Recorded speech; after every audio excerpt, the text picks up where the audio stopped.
What's up, everyone? Welcome to the Cameron Hodge Show. I am your host, Cameron Hodge, and today we have a very special guest, a good friend of mine and future business partner, Ed Wheeler. Ed is an individual who's a licensed real estate agent in multiple states. I think he's hopped around multiple businesses in his time and has currently real estate is the newest endeavor of his, but I think he's always found success in some way, shape, or form, all while being active duty Navy. And brother, I think you've been you're only 4 years from retirement? Yeah, I've been in 17 years now. Damn, dude, you're crusty. Thanks, bro. It doesn't feel like it, that's for sure. Yeah, do you feel like you're still on your first enlistment? Yeah. I'm working just as hard right now as I was then, and it's actually probably even harder. Damn. And you're trying to do stuff on the side. That's crazy, man. Yeah. I don't think I have a lot of time anymore. I don't even know how the kids are like, but Dad, you have to leave all the time. And I'm like, I'm trying to make something. Well, I for sure want to get to that, brother, because I think being a father trying to do all that is insane. The fact that you've even found like good success doing it is crazy. Why don't we start from the beginning, man? Where did it all start? Where'd your story start? Oh man. I don't know how far back you want to go and how much time you really want to sit here for, but All the time you can give me, brother. I don't know. I think I've always had this feeling, even when I was a kid, that there was something more, that I wanted to be something. I just never knew what. So I guess that explains, I did bounce around from like business to business, but and that kind of goes along with why I ended up joining the military to begin with, because I really didn't know what I wanted to do. So that gave me at least a job for the time being. Yeah. And then it just kind of grew. Like, I only planned on doing 4 years. I didn't plan on staying. For sure. But it ended up, becoming a life of its own. I mean, as well as I do, the job's easy. Show up on time, do your work, and that's follow directions. That's pretty much it. Yeah, no, I feel you. But, How was family life growing up?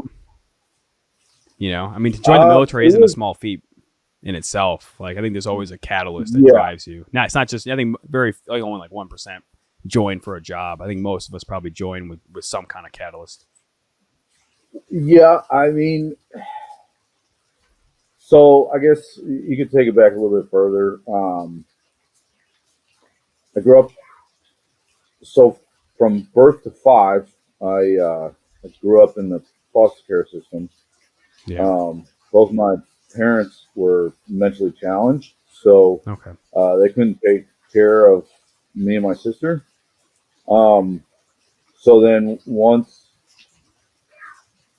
we got into foster care, we ended up living in this house where the family there just was not good. They basically, because you get money from the government for being a foster parent, so they would basically take the money and then use it on themselves. Yeah.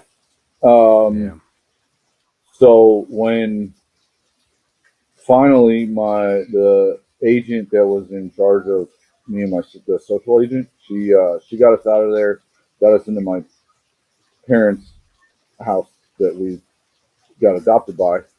And when I showed up there, I had one outfit and one toy.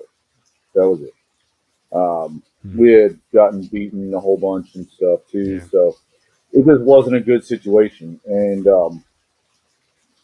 I think that's where like the survival mentality came into play, because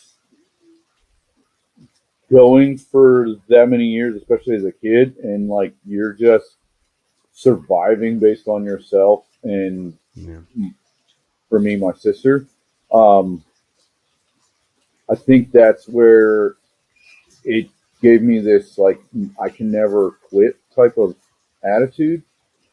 just keep going.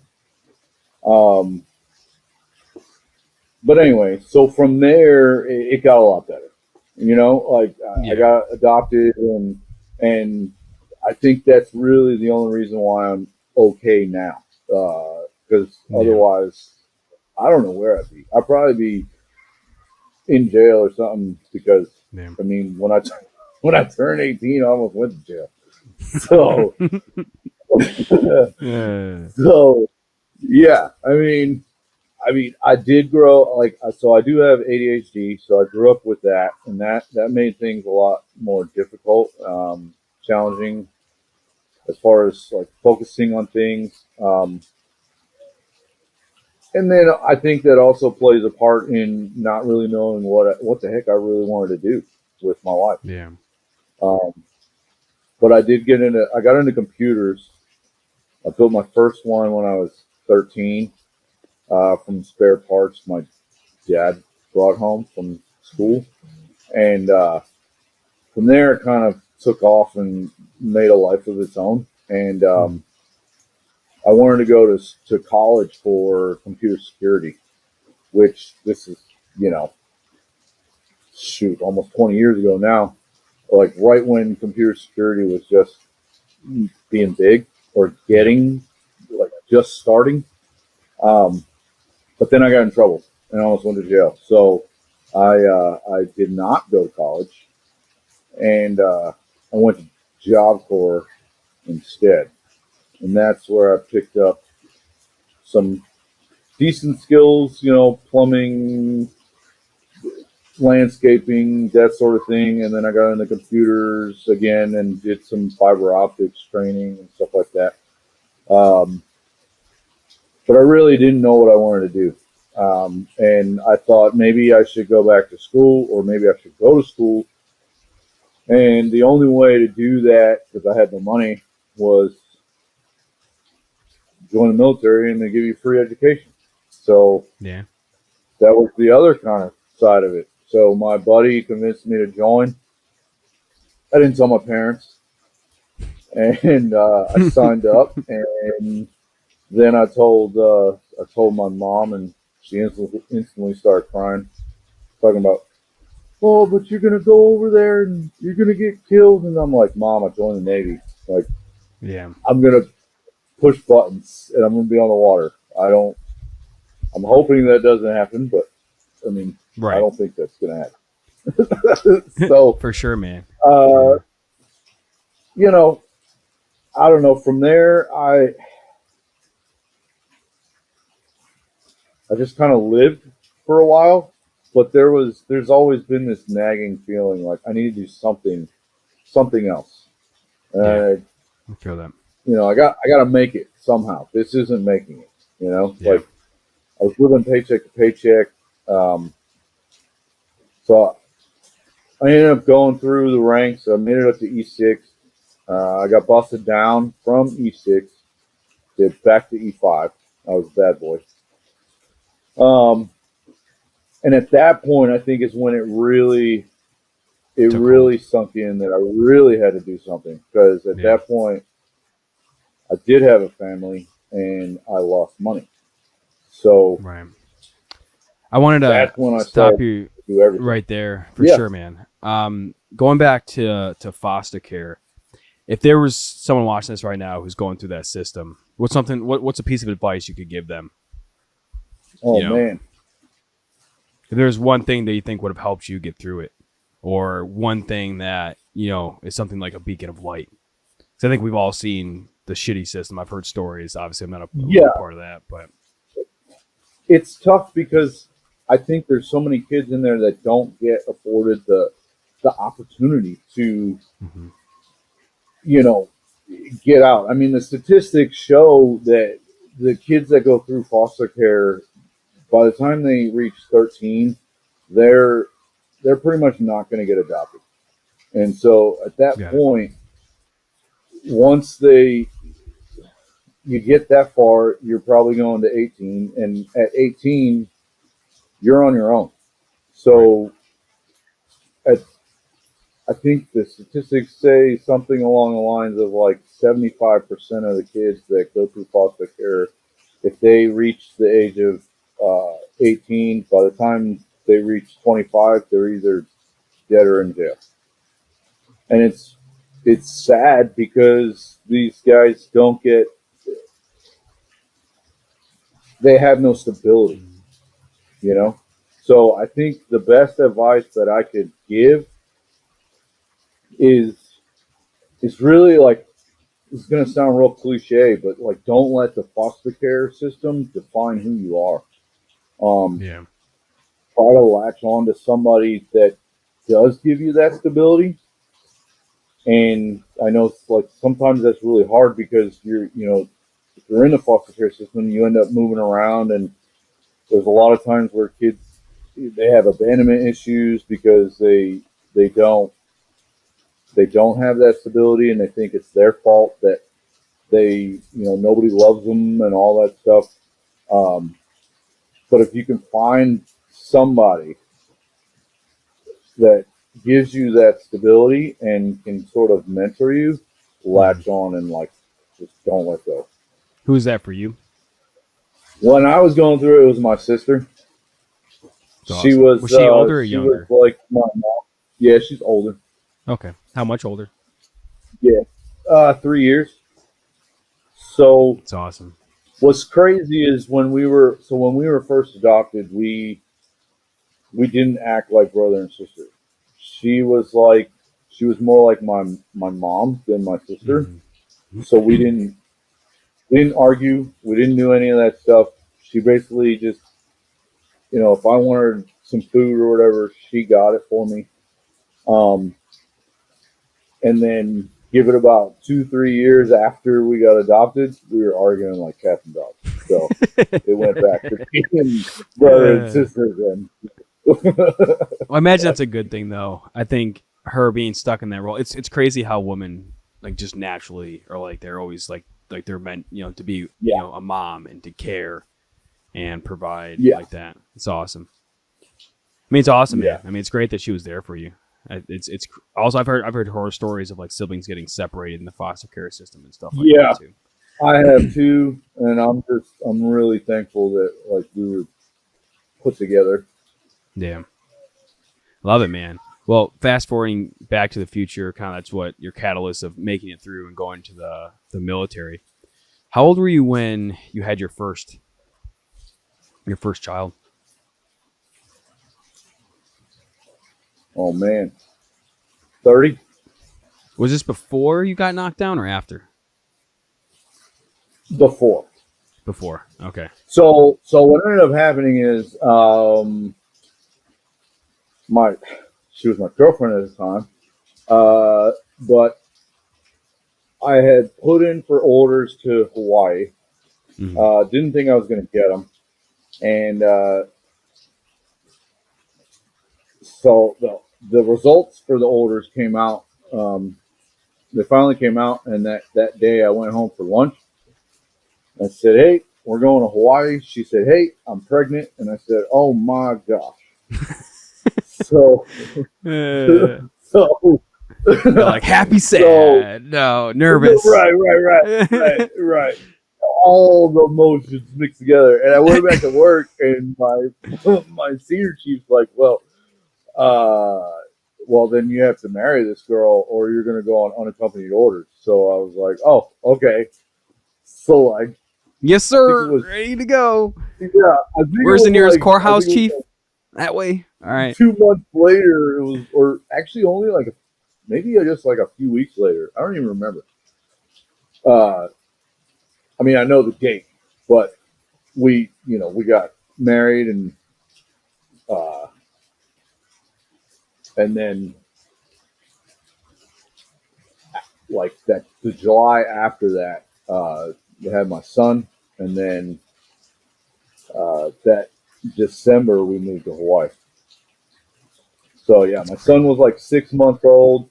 We moved to Hawaii, and then in transit is when I picked up E6, and I was E6 for about a year and a half. Gotcha. And then got busted down. For sure, brother. No, I get that. Yeah. And then that wasn't. And then wait, so and then that wasn't your current That wife, was though. about. Yeah, that was. Yeah. We've been together. Great. Okay, that was my question. So Forever. Yeah. so your girlfriend now is your current wife. Like you're not just like fucking, Yes. okay. Yes. Jesus, Yes. dude, getting me all I don't confused have a here, baby man. mama. Sorry.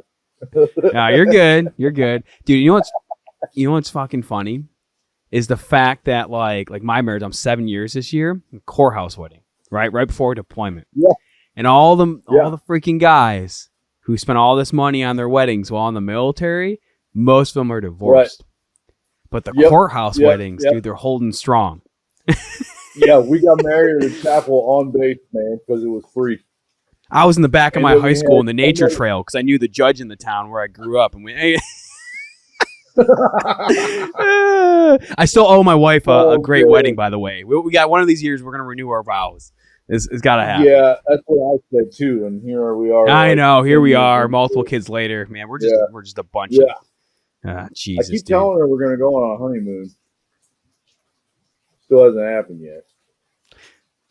Ours was Niagara Falls, and that's only because I happened to grow up near there. I had my 10-day pre-deployment leave. So, hey. Yeah. I got lucky, dude. Because then we also, during that honeymoon, we probably around that time, she got pregnant with our first son. So we never, Yep. How long did you date before you got married? Oh, man. It was off and on, man. Let's see. We met in 2009. We got married in 2013. So 4 years. Oh, it's way better than me. You don't want to know. Bro, I mean, we were married. Let's see. That, so and that didn't work out. We dated for. Yeah, take a guess. How long do you think we dated before getting married? Ooh. Wait, she's from your like? She's from San Diego. Hometown, so when I was stationed there, yeah. No, she's not from hometown. Oh. No, I stayed away from them. Okay. No. Right. No, not for me, man. No. I don't know. 6 months to a year. Well, you made it a wide gap. It was 9 months. Oh yeah, I did. Yeah, 9 months. And they told me I was an idiot. Yeah, here I am. Oh, of course, they always do. Strong, dude. Always, dude. Yeah, they're like always. Yeah, it doesn't matter how long, dude. They're always going to tell you you're an idiot. Oh my god, dude. That's like the moral of life, dude. You're an idiot. It seems to be working out now, man. Even if it didn't work out, I learned a lot moving forward. Jesus, man. So what was the first business you ever started? Or attempted? And actually, why did you start it? Before I even got busted down. So I was actually at my first command, and like I said before, I always felt like I was missing something. So I started. Right. I don't even remember how they got a hold of me. Somebody talked to me about Amway. You ever heard of Amway? Yeah. Yeah. So they talked to me about Amway, and I was like, okay, sounds like a good idea. Let's go. And I started doing it. And I was okay, but I never could get the wheel turning. They just, they kept saying, keep going with it. You're going to be, your attitude and everything, you're going to be huge. And they kept bringing me around these guys that were making, buku bucks. I mean, the one guy I'll never forget, his name's Brad Duncan, and at the time he was making about $10 million a year. And I was like, that's the life I want. I mean, I didn't need that much, but I saw what he was doing, and that's, he did. His garage was bigger than his house. He had all the toys, and it was like, that's cool. Again, I don't need all that, but like the comfort was there. Yeah. And that's always been my thing. I want the comfort of knowing that I don't have to worry about any bills. I don't have to worry about Yeah. food, or I don't have to worry about my family. If I want to go somewhere, I can go somewhere. Yep. Um, so I started Amway, but I never could get it off the ground. Right. And I finally said enough's enough. I was paying per month, and it was just like, this. I was still young. I still wanted to go party. So I really wasn't 100% vested in it either. And I think that's the Gotcha. other part of it too. Looking So back on it now, that's probably the yeah. biggest reason why I didn't get it off the ground. No, it makes sense, man. I mean, but I'm in the end, I'm sure it was a great learning experience, though. It was. It was. Yeah. Uh, What'd you do it after definitely that? What opened was the the next door step? to other things. So Right. the next one after that it was a while after. Hmm. Um, once I was making, I was making okay money in the Navy, but I still wasn't getting anywhere. I was just, Hmm. living paycheck to paycheck. And so once I got busted down, though, that's when it really sunk in. Like, I really need to do something, and I wasn't Yeah. sure what was going to happen because at the time, I mean, I was coming up on, well, and I don't know if your audience is military or not, but basically, I was coming Sure, we up got on some, higher brother. tenure. Right. But I was coming up on higher tenure, which basically means like that's your cutoff date. If you don't make rank by that point, then you have to get out. So Yeah. I was worried about being forced to get out of the Navy. And so I was trying to do pretty much whatever I could. And at that point, I started doing Amazon FBA. Okay. And I Tell me started about doing that all this experience. research. Man, that was probably one of the coolest experiences I've had even so far doing a business. Yeah. Why is that? Because I think because I had full control over everything. Um, Mm. you know, it, and there's so many ways to do it. So if you don't know what Amazon FBA is, it's basically you're you're selling products on Amazon. You ship products off to Amazon, and they pretty much take care of the rest. They Got just it. store it in their warehouse, and as they sell, Amazon takes in all that stuff. And the shipping comes out of your profit once that product sells. So some Hmm. guys do called retail arbitrage, and they go buy products at a store that's like on clearance, but on Amazon it sells for say $15. They can get it for say a couple dollars, so they'll send it into Amazon and then sell it. But what I did was I did a full, I guess you could call it white label.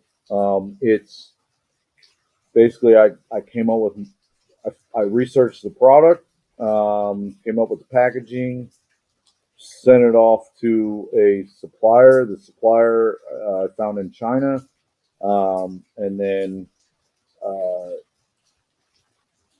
I had another supplier supply the packaging, and then it all got packaged up and sent over to Amazon. I bought 300 boxes to person only time because I underestimated how much money I was going to need, and I made some mistakes. Mm. Obviously, you Gotcha. always make Yeah. mistakes, right? Anytime you do any business, you're going to make mistakes. Right.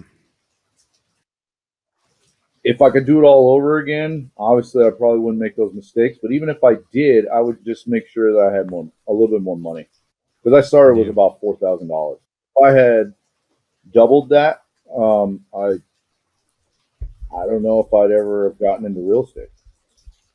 So obviously that probably you started to realize the weight that it would bring on you, and then was real estate the next jump after that? Trying to remember. No, no. After that, I tried to get into social media marketing. Okay. which at that point was all the craze. Everybody, I think that was the biggest problem. Everybody and their mom really wanted to make a social media marketing agency. Right. What year is this roughly? About 2017, 18 ish. Facebook ad years. Yeah. Yeah, it was. Yep. Because that's when the hype got started. Everybody thought, "Oh, I'll run a social media marketing agency, and I'll, run ads for people." Well, the Don't you problem just love is, crazes like that?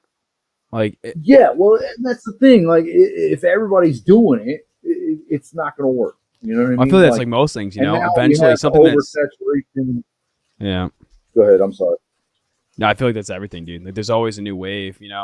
Even for us in real estate, Yeah. man. Oh, YouTube's big, and now everyone and their brother yeah. does it. So what makes you special? Yeah. You know. Yeah. And that's the thing with any business is it's and that goes back to marketing 101, where what differentiates you, what makes you different, how do Yeah. you stand out from everybody else that's doing the same thing. I get that. And I couldn't necessarily establish that because, one, I think I didn't have an extremely big knowledge base at that time. Got it. I was going off of what other guys were doing, and I just wanted to try it. So I just kept trying to get clients. I did meet with some people, and I think they felt that my price was too high, but I wasn't going to discount myself. Right. Do you think looking back, your price was high, or do you think maybe you just didn't communicate the value of what you were offering? I think it was more about the communicating the value. I don't Gotcha. think the price was too high. I was trying to charge about around $1,000 a month. Um, and that's not including ad spend. For I think I had three different packages. I think the one was about $500 a month, and that was like strictly running Facebook ads. But I was coming up with a full ad, basically ad copy, the audience, the whole 9 yards. I was doing the whole thing, and then for 1,000, I was throwing in more social media, doing basically social media management at that point, like doing all of your Facebook ads and posting, because this was back when posting was still relatively decent. Mm-hmm. Now it's not as much because the algorithms changed over time, and it just doesn't get. We finally realized it's not getting in front of people. So, but yeah, I mean, but that one too, I just could not get it off the ground, and it's funny because it's like all these businesses over the years, you keep hearing people that are in business say, well, if that doesn't work, keep trying. Just don't stop. If business is what you want to do, Yeah. maybe that's not, if it's not working for you. And I'm not talking about in like a week. You can't just give it a week and then call it quits. I'm true. saying like you tried for, I'd say at least a year. Yeah. And you just can't get it to go. Okay, maybe that business isn't the right one for you. Right. Maybe there's another one out there that would fit you better. Right. And I think it's fair to say even a failed business teaches you something as long as you're willing to take the lessons. Absolutely. So what year did you get into real estate? 2021. Now, okay, so I take that. We got to go back though, because when I was still in Hawaii, I was trying to do the social media marketing. I was trying to gear it towards realtors. And I had always thought, man, okay, that's kind of where I want to end up, that niche. Um, Gotcha. and then as I went and I got closer to PCSing, for at that point the third, yeah, no, second time. So at that point we moved all the way from Hawaii to Virginia. Mm-hmm. I was like, you know what? Maybe Hawaii isn't this isn't going to work for me right now, and maybe I should actually look at, because one of the things I did run into doing that was you had realtors are kind of fickle, right? So Right. the older realtors, the seasoned realtors, they they tend to not want to try new things. Right. They kind of have this idea that, well, I've already made it this far. I know everything there is about marketing. It's kind of the vibe they give off, right? Right. And so I'm sitting there calling realtors nonstop, and I get hung up on or cussed out or whatever, the classic cold calling stuff. And Yeah. and most of them were older. And so they were like, I don't need marketing. I'm blah, blah, blah. And I'm like, okay. And then I would get somebody younger on the phone, and they would be interested, but because they were new to real estate, they didn't have the money to spend on it. Gotcha. So I was kind of stuck in this area where it was like either the guys that want it can't afford it, and the guys that can afford it don't want it. Yeah. Well, So at that point I was like, you know what? I'm just going to become a realtor, and then I'm got going it. to show everybody that it's worth it. And your first year, did you show everyone? Oh yeah, yeah, Okay. 100%. So Fucking fire, yeah, dude. All right, tell me about yeah. it. Tell me about your first year, and then tell me what your level of production was. I know you had moved. Last year was kind of crazy. Maybe you can roll up the last 2 Yeah. years, but how has that translated your business? Like, how was the first year? What did you learn in that process? And then how has the last, towards the end of the last that period, how has that been in your business? And, how has things changed with your mindset and things towards it? Right. Okay, so brand new real estate agent, just fresh, just got my license March of 2021, and then I made mistakes. I Yeah. fell. I told myself I was not going to fall into the trap, and I fell right into the trap of buying leads. Got it. And that was the one thing I really did not want to do, and I ended up doing it anyway. Well, you bought I must have leads, but spent. I thought you knew how to market on Facebook. True, Okay. true. Sorry. Just The calling it out there. I was. Yeah, I know. I was at the time I was desperate for anything. I Yeah. so see that's the thing.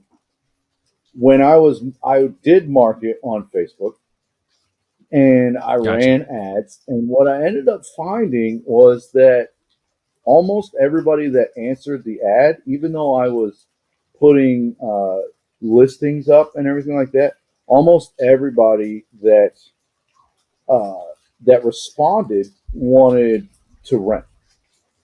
Gotcha. So I was like, well, Facebook is not, it's not the way it was. Yeah. So now you have to adapt. And at the time, I was like, I don't know which way to go right now. So I ended up trying to buy leads, and that didn't work either. And I spent Gotcha. from March until August What year? 21, 21. Okay. desperately trying to figure out what the heck I was going to do. Right. And then I finally got my first client. And And how did you that get one that first didn't. client? So that was a friend of a friend at work. um, Hey, counts, brother. yeah, Counts. yeah. So, and I think that's when I started realizing where I was at and where I really needed to focus because this person was in the Navy, and I started realizing Gotcha. at that point I speak the same language as this Yep. person. Most realtors don't know, even if they live in a military town. Most realtors just don't know military life. Wait, They you're don't know telling what me it's more complicated than just becoming a military relocation professional? Can't even see my fingers right now. Yes. And just getting a badge of Yes. honor. So I can't just Yes. put in my profile, love veterans, and I just know Right. how to talk with them. Dude, get out Yeah, of here, dude. yeah. Get the fuck out of here. Man, bro. You can't tell me it's that. It's not that simple. Like, dude, Oh, the lender boy. deals with the VA loan. My job is just to help him buy a house, right? Right, Dude, right. God.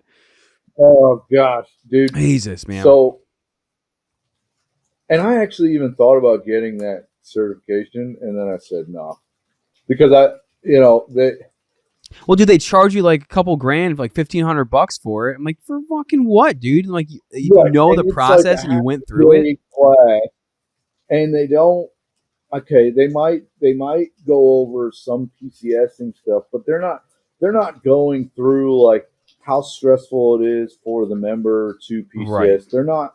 I don't even think they're telling them that they don't have a choice, because I had some other dude later on was talking about pick the right time to move, and he was talking to military, and I was like, we don't get a choice.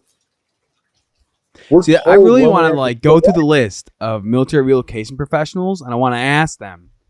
I'm like, has this ever brought you business? And they'll probably be like, yeah, it brought me business. Yeah, I'm like, yeah. great. Yeah. I'm like, where'd the business come from? Oh, it came from a friend. I'm like, so it came from your sphere and referral. I'm like, it's not actually from this stupid magical certification. If you want to get it, get it. I'm not saying there's anything bad against it. But my issue is like new agents get pushed down this rabbit hole. Like, hey, on top of all this other spam you're getting, pay us $1,500 or whatever the heck it is. I really need to look it up, but I don't have time for it.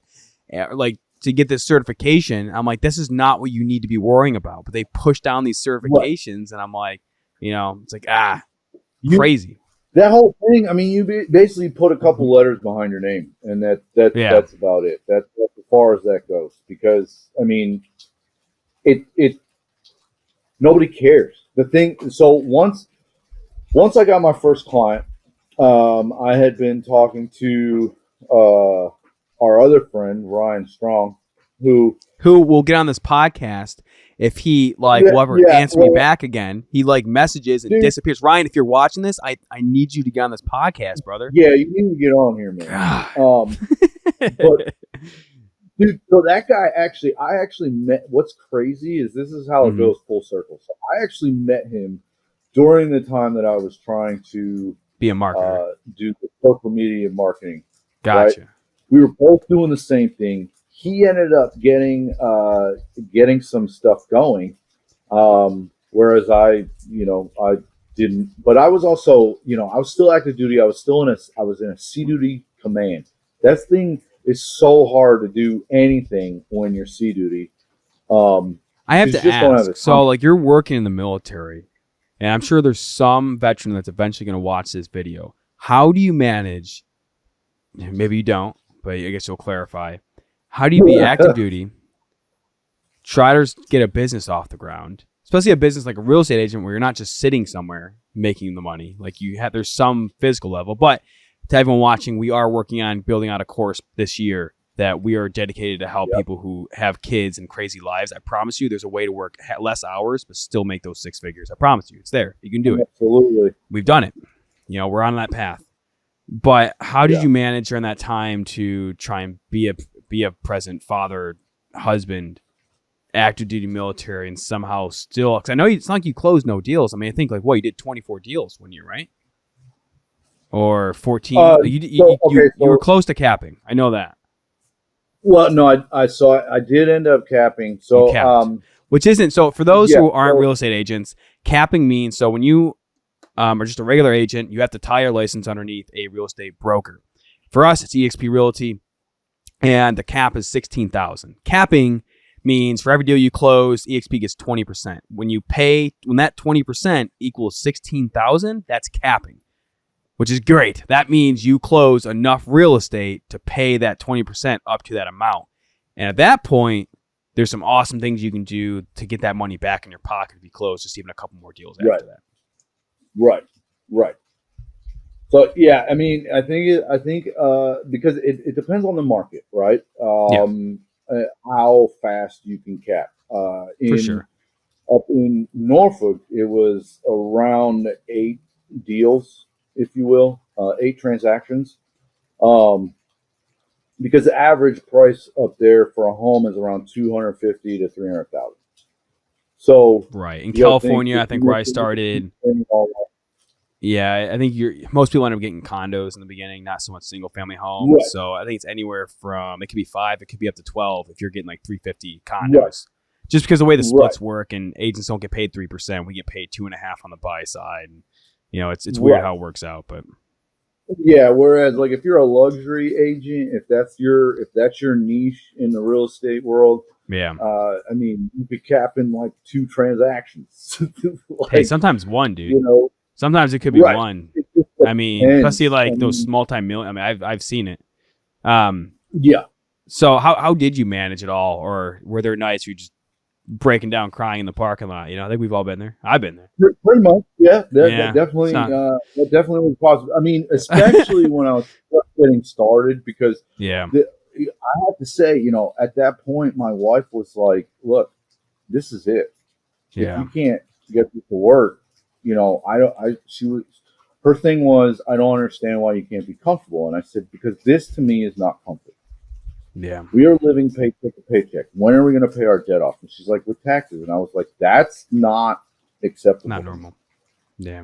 No, it's just not. So, and anyone watching, if you find that acceptable, send an email to info@hodgehometeam.com and we're going to have a conversation. It's not acceptable. It's not okay. Not that we haven't been there. No. It's not, your mindset needs to change. It's not okay.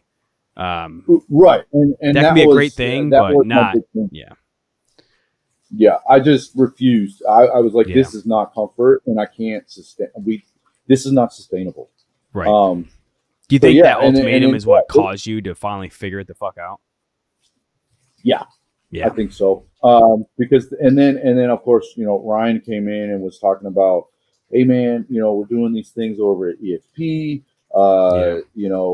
We're doing this YouTube stuff. And I was like, okay, cool. Actually, that sounds awesome, and it's different. Because at the current firm where I was, and don't get me wrong, the firm's great. For sure. I don't hate on anybody for everybody has their reasons for choosing a firm. I mean, EXP might not be great for everybody either. So, but what got me was, and I think sent me into overdrive, was the fact that I was sitting in the office at the firm recording. I had paid somebody to make my intro to my channel. And this guy comes in, he's like, what the fuck are you doing that for? And I'm like, because it's YouTube. And he's like, well, why don't you just make 300 phone calls a day? And I said, that doesn't sound good. I don't want to be sitting on the phone for 8 hours when I already have a family. Like, my family is already, like, I want my time back. And cold calling to me is it's not scalable in that way. I mean, if you want to scale it up, you got to pay a ton of money. You're going to have to pay for employees and all that stuff, So, anyway, so he was just like, well, if you make 300 phone calls out of 100, you probably get 6 people on the phone, and then you might get 1 client out of it. And I'm like, do you hear yourself right now? 1 client out of 300 phone calls? So yeah, I just dove headfirst into YouTube.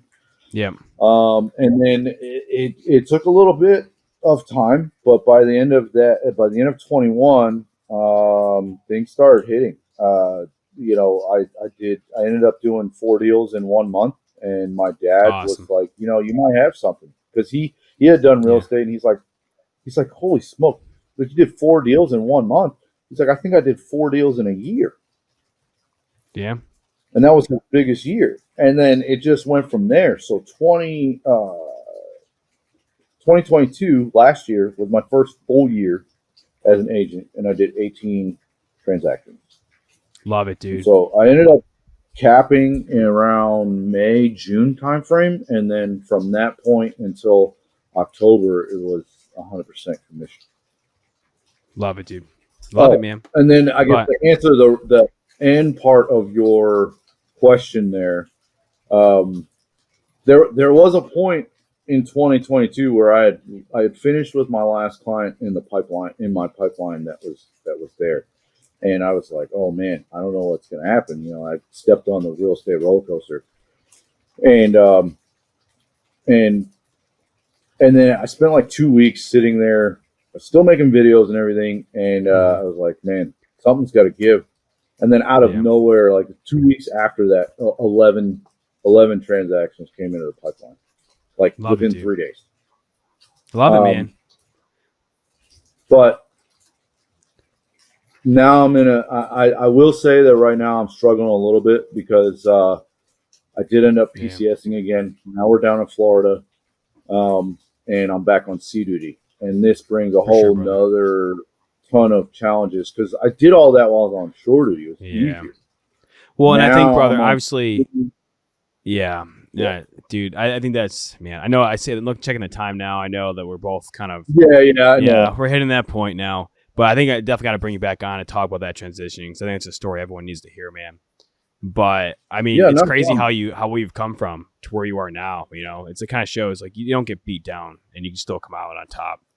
So one thing I always ask all the guests is, you know, what's one piece of advice you can give to the listeners through that experience, and then what drives you today to keep going?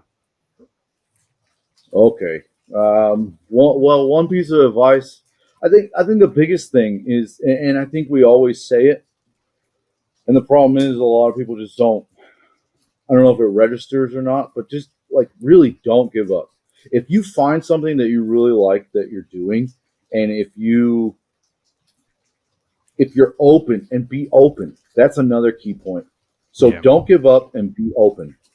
If you're open to different marketing, then you're going to come out on top. Because marketing is constantly evolving.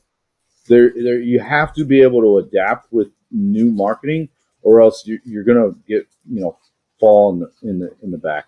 But you got to keep going. Consistency is always key, and you got to just keep pushing forward. Love it, man. And then what drives you? I'm sorry. What was the last part of that the question? What drives you? Like what motivates you to keep going? Oh man. That's going to be cliche. What you got? Hey, dude, it's family, bro. It's my family. Yeah, I want my time back with my family. I don't want to be like, I've been busting my butt in the Navy for the last 17 years. And if it was just that, I have nothing to show for it. Yeah. So I want my time back. I want to be sitting there going, I have all the time to spend with you, my son, my daughter, my wife, because we've put the systems in place to do that. Yeah. Love it, brother. It's still, you can literally be sitting there like on vacation, still making money. Yeah. Your business is crazy, still isn't running. it? I know. It's crazy. Right? Well, dude, it's been a fucking pleasure, man. If someone wants to get a hold of you, maybe they're interested in joining EXP, maybe they're interested in being a real estate agent, or maybe they just want you because they some part of your story resonates with you. Where can they find you? You can find me. My email is edwheeler at fbrealtor.com. You can give me a call, 757-828-4773. I'm on TikTok, YouTube. I'm pretty much on every social media platform. So, look me up, and I'm always willing to answer any questions. Love it, man. And to the viewers out there, if you're watching this on YouTube, hit like and subscribe, dropping videos for the show every single week. If you are listening on the audio only version, go ahead and comment, leave a review. Your feedback is literally what's going to help make this show better and keep it going. Ed, brother, it's been a super pleasure, and can't wait to have you back next time. Hey, thanks, man. I really appreciate you having me. Dude, absolutely. All right, guys. See you in the next one.